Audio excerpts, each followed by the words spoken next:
সেটা হলো প্রবৃত্তির অনুসরণ, নফসের গোলামি। এটা কিন্তু একটা শিরক।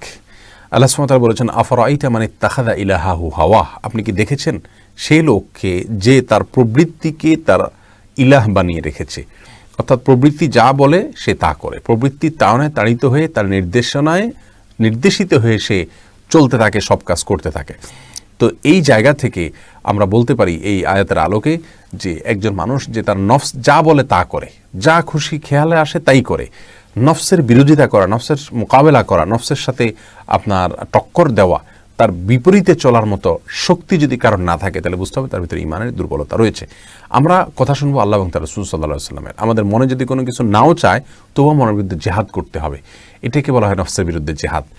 আর এই জিহাদটা করাটা সহজ হবে যত বেশি আমাদের ঈমান তাজা করতে পারবো, ঈমান শক্তিশালী করতে পারবো, আল্লাহর প্রতি বিশ্বাস আমাদের বাড়বে, আল্লাহর আয়াত যত পাঠ করব।